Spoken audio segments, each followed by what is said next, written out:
Bonjour à toutes et tous et bienvenue au premier épisode de Luxe en Lumière, l'émission qui décrypte l'actualité du secteur du luxe. Pour ce premier épisode, nous aborderons le vaste sujet de la mode responsable. Deux invités aujourd'hui pour évoquer ce sujet. Delphine Gillet, bonjour. Bonjour. Tu es ancienne étudiante de Sup de Luxe. Tu es aujourd'hui responsable des achats responsables chez EPSA Group et tu conseilles les marques et maisons sur leur stratégie d'achat responsable. Chloé Cohen, bonjour. Bonjour. Tu es, quant à toi, journaliste et créatrice de Nouveau Modèle, un super podcast sur la mode responsable et engagée. Pour comprendre un peu mieux les enjeux de la mode responsable, un chiffre, 90. Au cours de l'année écoulée, le terme slow fashion a généré plus de 90 millions d'impressions sur les réseaux sociaux. Force est de constater que les clients et consommateurs sont en attente d'autre chose et d'autres moyens de consommer et veulent le faire de manière plus consciente. Chloé, une première question. Comment être un consommateur plus éclairé et comprendre le véritable engagement des marques ? C'est un sujet complexe pour les consommatrices et les consommateurs, puisqu'avoir accès à des informations, c'est pas forcément évident. Donc pour moi, c'est pas tellement les consommatrices et les consommateurs qui doivent faire cet effort-là, mais plutôt les marques qui doivent en fait être plus transparentes, expliquer leur démarche. Alors je sais que c'est pas évident non plus, mais c'est un travail qui va être nécessaire pour décrypter en fait toutes ces nouvelles notions d'éco-responsabilité dans l'industrie textile. Après, évidemment. Pour moi, avant tout, il y a quand même une notion essentielle, c'est se poser la question de la consommation et de la production et de réduire en fait tout ça. Que ce soit à la fois du côté des consommatrices et des consommateurs, c'est de réduire leur consommation de vêtements, d'achats. Et en même temps, les marques doivent réduire leur production, parce que c'est un peu l'enjeu finalement sur une ressource finie. On ne peut pas utiliser des ressources comme ça à l'infini. Donc c'est un peu l'enjeu pour moi qui est vraiment central sur toutes ces questions.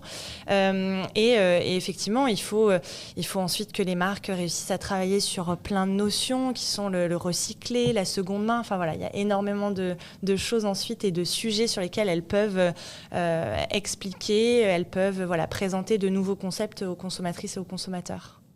Ok, très bien. Delphine, tu veux peut-être nous parler un peu plus de la partie marque ? Côté marque et côté achat, alors pour vous rassurer, il y a quand même beaucoup de choses qui sont faites. Donc déjà, l'acheteur responsable, et aujourd'hui tous les acheteurs ont cette responsabilité de minimiser les impacts sur les enjeux sociaux et environnementaux et sociétaux. Donc ça veut dire quoi ? Il y a deux principaux sujets. Déjà la partie sociale. Alors 2013, c'est une année un peu particulière pour le monde de la confection. On parle du Rana Plaza. Il y a eu un effondrement dans le monde de la confection avec un immeuble au Bangladesh qui s'est effondré. Il y a eu plus de 1000 morts. Et ensuite, on a découvert qu'il y avait dedans des étiquettes de H&M, Auchan, Mango. Donc des acheteurs qui pensaient travailler peut-être avec l'Asie et qui se sont rendus compte qu'en fait, ils ne connaissaient pas ni leurs sous-traitants, ni les usines de leurs sous-traitants. Donc il y avait ce gros problème-là. Et du coup, en 2017, une loi est sortie de ce drame, une loi qui s'appelle la loi du devoir de vigilance, qui oblige toutes les entreprises de plus de 500 personnes à travailler sur la traçabilité de leur chaîne de production, à donner et à travailler sur les risques et également à donner des plans d'action sur ces risques. Donc c'est quelque chose qui est quand même bien couvert aujourd'hui par une loi. Donc la réglementation est là quand même pour un petit peu travailler là-dessus et les acheteurs doivent aussi prendre des décisions. Donc ça veut dire obligation d'aller sur place, voir ce qui se passe, obligation, si on ne peut pas, de mandater des organismes tierces qui vont aller faire des audits sociaux. Donc moi-même, j'ai pas mal fait ce genre de choses quand j'étais chez Guerlain, en fait, puisqu'on allait voir ce qui se passait dans le monde du packaging. Et je vous assure que quand on allait visiter certains dortoirs, il est arrivé quelquefois où on est revenu avec la direction, on allait voir la direction en disant on ne peut pas travailler avec cette entreprise-là, qu'est-ce qu'on fait ? Et on était prêt, et la direction était prête à payer plus cher les produits dans des conditions un peu plus éthiques et plus éthiques par rapport aux travailleurs. Donc, voilà. Donc c'est vraiment pour dire que c'est un sujet très très pris au sérieux par les marques. Et le deuxième sujet, qui est le sujet de l'environnement. Aujourd'hui, on sait que le monde du textile, il y a énormément de pollution avec toutes les phases qui passent du fil au tissage, l'ennoblissement, la production, la distribution, sans oublier la confection. L'ennoblissement, ça peut être 4000 polluants chimiques qui sont déversés dans les mers ou dans les rivières.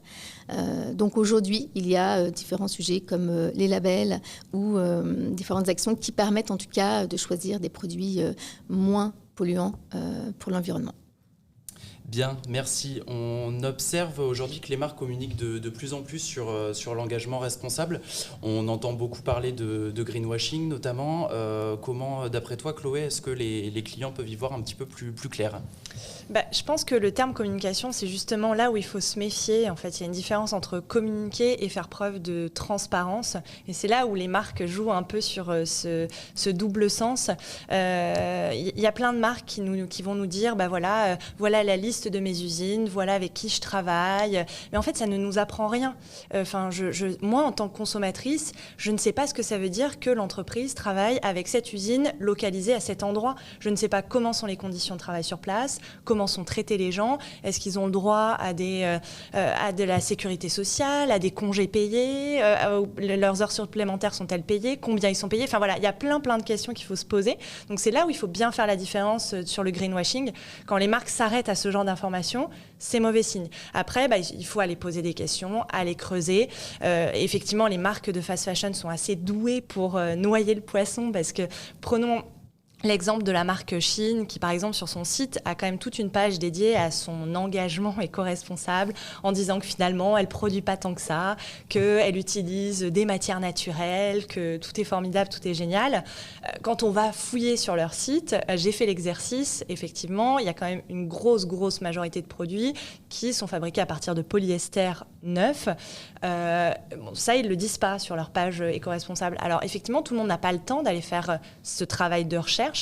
Donc, c'est pour ça que c'est complexe. Donc, la meilleure façon de décrypter le vrai du faux, c'est de poser des questions. Je sais que ça prend un petit peu de temps, mais il n'y a rien de mieux pour ne pas se faire avoir. Il faut aller poser des questions aux marques. Généralement, quand on obtient une réponse assez détaillée, c'est plutôt bon signe. Et surtout quand on obtient une réponse où la marque va dire ok, je fais ça très bien, mais ça, je le fais pas encore bien. C'est là où c'est intéressant. Parce qu'une marque parfaite, ça n'existe pas. Donc quand la marque va dire sur ça, j'ai encore des progrès à faire, là, c'est extrêmement intéressant. Et on se dit ok, elle est transparente, elle est honnête. Quand une marque va dire moi, je fais tout bien, c'est génial, sans donner plus de détails, là, il faut se méfier. Je dirais. Bien, Delphine, un mot. Simplement, c'est le client qui peut faire bouger aussi les choses, puisque les marques vont faire attention à leur image, leur réputation, et donc pourront mettre en place plus d'actions ensuite pour répondre aux demandes des investisseurs, des clients, de toutes leurs parties prenantes, en fait. Les réseaux sociaux sont intéressants Exactement. pour ça. Ouais. Complètement. Bien. Maintenant, dernière question de cette partie d'émission. Comment peuvent se positionner finalement ces marques qui sont engagées pour plus de durabilité face aux grands groupes ou aux marques de fast fashion, justement ? C'est sûr que c'est pas évident. Moi, je pense qu'il faut qu'on re-questionne un peu le modèle de réussite, le modèle de croissance, parce que quand on voit des gros groupes, des grosses entreprises qui ont énormément de magasins à travers la planète, jusqu'à présent, on se disait c'est ça la réussite, c'est comme ça, c'est vers quoi il faut que je tente quand je suis une jeune marque. Et je pense qu'il faut repenser tout ce système-là. Aujourd'hui, on peut pas se permettre d'avoir une croissance exponentielle comme ça qui est pas réfléchie. Donc c'est tout ça qu'il faut repenser, re-questionner. Les jeunes marques, je pense qu'elles ont complètement leur rôle à jouer, qu'il n'y a pas besoin de grandir à l'infini, que rester une entreprise à taille humaine, c'est ce dont on a besoin aujourd'hui et c'est hyper intéressant. Et c'est comme ça qu'elles vont réussir à faire bouger les lignes aussi. Ce sont elles, finalement, qui ont quand même insufflé toutes ces notions d'éco-responsabilité et qui poussent les grosses marques et les grands groupes à bouger en utilisant des nouvelles matières. Alors en plus, c'est pas évident parce qu'elles n'ont pas les moyens financiers forcément d'utiliser ces nouveaux matériaux, de faire bouger complètement les lignes, mais elles essaient de proposer des nouveaux modèles et c'est elles qui font quand même bouger les lignes. Après, évidemment, on va avoir besoin de gouvernement, enfin de tout le monde, des consommateurs, des consommatrices pour faire bouger toute la filière. Mais voilà, je pense que la notion principale, c'est de se poser la question sur cette évolution, cette croissance à l'infini, ces gros groupes. Est-ce qu'on a envie de ça aujourd'hui? Est-ce qu'on ne préfère pas une entreprise à taille humaine à qui on va pouvoir parler? On va avoir des personnes qui vont nous répondre, qui vont nous transmettre leurs valeurs. Je pense que c'est là où c'est plus intéressant, Mais bon, c'est tout à repenser. Et surtout, on est aujourd'hui face à l'urgence écologique, face à l'urgence climatique. Toutes les entreprises mettent en place des plans pour réduire les émissions de CO2. Et quand on sait que l'industrie textile est la deuxième industrie la plus polluante après le pétrole, de toute façon, les petites marques comme les grosses marques et les grands groupes ont tous un rôle à jouer, en fait. Donc c'est vraiment primordial pour cette industrie du textile. Je me permets juste un petit bémol sur ce chiffre de deuxième industrie la plus polluante au monde, parce qu'en fait, on ne sait pas d'où vient ce chiffre. Donc c'est vrai que c'est une industrie extrêmement polluante. Après, il faut se méfier un petit peu des chiffres, puisqu'il y a beaucoup de choses qui sortent. Mais oui, c'est une industrie qui est extrêmement polluante. La deuxième, on ne sait pas trop par rapport à quoi. Donc attention aux informations. Mais oui, c'est une industrie qui est quand même extrêmement polluante de façon générale. Ouais. Bien. Passons maintenant à la seconde partie de l'émission, les réponses aux questions des followers. Première question, Delphine, comment réduire la taxe carbone avec le quid des boîtes en carton, des packaging? Sont-ils finalement vraiment indispensables? Ah, vaste question. Alors, normalement, le packaging ou l'emballage, de toute façon, a une fonction première qui est de protéger le produit. Ça peut être un axe de communication également sur le produit. Donc, je pense qu'on ne pourra pas s'en affranchir totalement. Rien que pour transporter un produit, il faut de l'emballage, il faut du packaging. Après, il y a beaucoup d'initiatives qui peuvent être travaillées sur comment remplacer le plastique par du plastique recyclé, comment travailler sur du carton, sur des matières plus nobles. Les marques travaillent beaucoup aussi sur des colis qui peuvent être réutilisables. Donc il y a beaucoup d'entreprises là, qui sont en train de se créer en ce moment sur ces sujets-là, sur ces thématiques, avec des cartons qui peuvent transférer d'un point à un autre et être réutilisés. Après, il faut simplement voir si c'est fait avec du plastique et comment c'est fait et où c'est fait aussi, parce que quelquefois on voit aussi des choses un peu incroyables. Finalement, c'est fait très loin d'ici. Et, il faut regarder tout le cycle de vie du produit et voir s'il n'y a pas trop de transport dans une phase par rapport aux autres phases.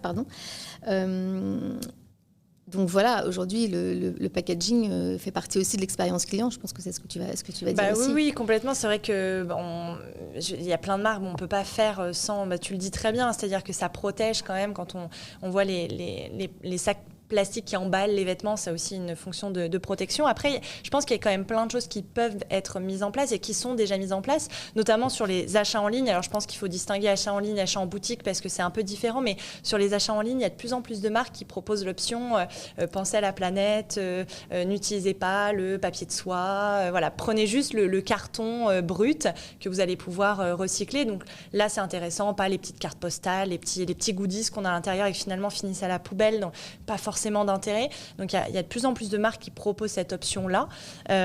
Et puis, effectivement, sur les achats en boutique, je pense qu'il faut quand même distinguer parce que c'est un tout petit peu différent.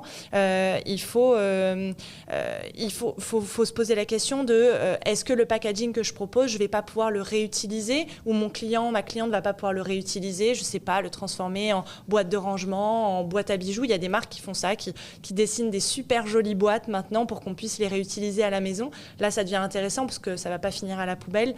Ces boîtes-là ont une deuxième vie. Donc, il y a peut-être des façons d'imaginer d'autres packaging. Je pense que ça peut être intéressant. Ouais. En parfum cosmétique, ils étaient assez en avance puisque depuis quelques années, en fait, ils font des coffrets où on peut enlever la cale pour réutiliser, pour faire des boîtes à bijoux, des boîtes de rangement. Donc, c'est en effet des choses qui sont de plus en plus courantes. Bien, une fois de plus, la contrainte peut entraîner plus de créativité et d'innovation.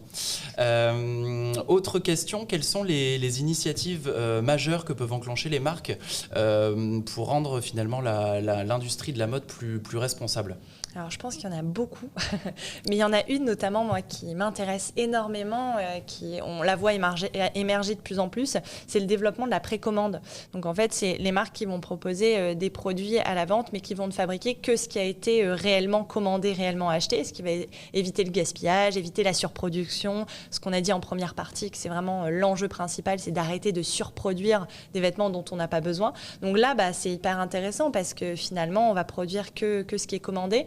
Après, c'est complexe aussi parce qu'il faut rééduquer ou en tout cas informer les consommatrices et les consommateurs que le produit, on ne va pas l'avoir tout de suite, qu'il va falloir attendre quelques semaines, parfois un peu plus longtemps. Donc, on revient à des systèmes qui datent un peu. Bon, finalement, on le faisait avant avec les catalogues où on commandait des vêtements, on les recevait des semaines après, des mois après. Il faut revenir un peu à ce système-là. Mais c'est vrai que les marques ont aussi, doivent éduquer, informer les consommatrices et consommateurs. C'est pas forcément évident. Mais maintenant, comme ça se démocratise de plus en plus, je pense que ça y est, ça va rentrer petit à petit dans les habitudes de consommation. Mais pour moi, c'est une façon de faire qui est hyper pertinente pour s'adresser aux problèmes de surproduction, surconsommation.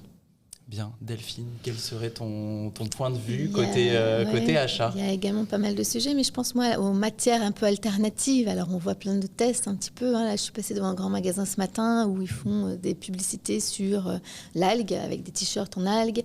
On parle aussi des fleurs séchées pour remplacer ce qu'il y a dans les doudounes. On parle aussi beaucoup du champignon et du mycélium en fait, avec un aspect qui peut donner un aspect cuir. Donc je pense que voilà, on est un peu au début de tout ça, de toutes ces alternatives, de ces recherches de matières naturelles, des ressources naturelles en fait. Et ça, je pense que ça a beaucoup d'avenir. Donc c'est assez intéressant. Ça favorise la création et l'innovation en tout cas. Ok, super. Maintenant, côté marque, comment selon vous peuvent-elles accompagner finalement une sorte de transformation du consommateur pour l'inciter à accepter ce nouveau modèle finalement? Vaste sujet parce que qui est assez complexe. On a tellement été mal habitués à avoir des prix complètement dérisoires et hallucinants de t-shirts à 3 €, 4 € que quand on voit maintenant un t-shirt à 40 €, on n'a pas envie de l'acheter parce qu'on se demande pourquoi ce prix, alors qu'en fait c'est le vrai prix d'un vêtement, parce que derrière il a fallu le fabriquer, aller récolter la matière première, tisser, teindre. Enfin, il y a énormément de personnes qui ont contribué à faire même si c'est un simple t-shirt, en fait, ça a nécessité quand même pas mal de main d'œuvre. Donc il y a toute ces habitudes à casser et à dire non, le vrai prix d'un vêtement c'est ça. Bon, je pense que les marques pourraient être accompagnées aussi par des politiques publiques peut-être sur ces aspects-là. Je pense que le gouvernement a son rôle à jouer pour éduquer et informer les consommatrices et les consommateurs. Je sais pas, on l'a vu avec les 5 fruits et légumes par jour. Peut-être qu'il y a des choses à faire sur les vêtements aussi pour renseigner les gens. Après, il y a des marques qui vont aussi essayer via des campagnes de publicité. Je pense à une notamment, il me semble que c'est la marque Levi's qui fait ça, ou qui a fait ça récemment. En tout cas, je l'ai vu à la télévision. Sur la réparation, c'est Patagonia qui le fait aussi très bien depuis de très nombreuses années, à dire n'achetez pas de nouveaux vêtements, faites réparer vos anciens vêtements. Ça, c'est des discours qui sont hyper intéressants aussi.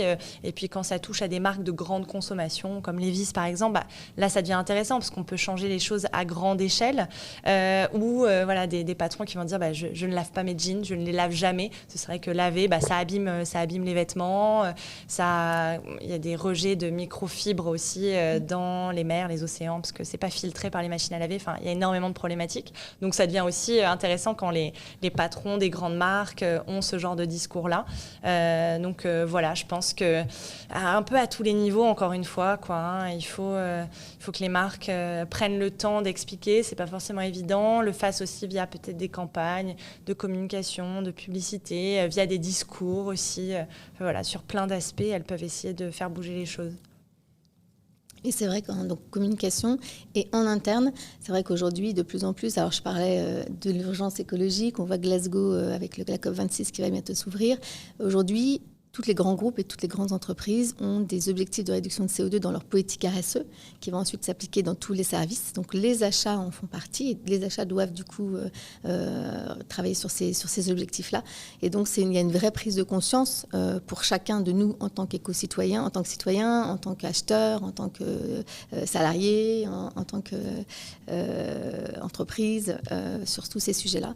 Donc moi je pense que je suis assez optimiste, je me dis qu'il y a des choses qui avancent, en tout cas dans les groupes, il y a beaucoup de choses qui sont plus ou moins obligatoires maintenant et ça va quand même dans le bon sens à mon avis. Oui, je suis d'accord. Et peut-être pour rebondir sur cette question-là, il y a aussi la question des QR codes qu'on n'a pas évoqué, mais qui est aussi un bon moyen de donner des informations aux consommatrices et aux consommateurs. Donc sur les étiquettes, en fait, on met un QR code. En le scannant, on a accès à toute la chaîne de fabrication du vêtement. C'est aussi un bon moyen, finalement, de retracer la chaîne de fabrication et puis d'informer, de dire voilà comment on fait un vêtement. Il a fallu aller chercher la matière première, ensuite la tisser, la teindre. Enfin voilà. Il y a toutes ces étapes-là qui sont détaillées, donc ça peut être aussi un bon système. C'est en train d'arriver. Il y a quelques marques qui commencent à tester ces QR codes, donc ça peut être aussi une bonne solution. Bien, merci Delphine, merci Chloé Merci d'avoir participé à cette première émission. Chloé, est-ce que tu veux bien nous dire un mot peut-être sur ton podcast ? Oui, bien sûr. Sur les dernières actualités, le dernier épisode, j'ai interrogé la personne qui s'est infiltrée au défilé Louis Vuitton, Marie Collier, qui est activiste pour les Amis de la Terre. Donc c'est intéressant de voir aussi le pouvoir citoyen finalement qui demande à ce que les choses bougent. Donc on sent que c'est quand même un vrai sujet. Puis on a vu aussi que les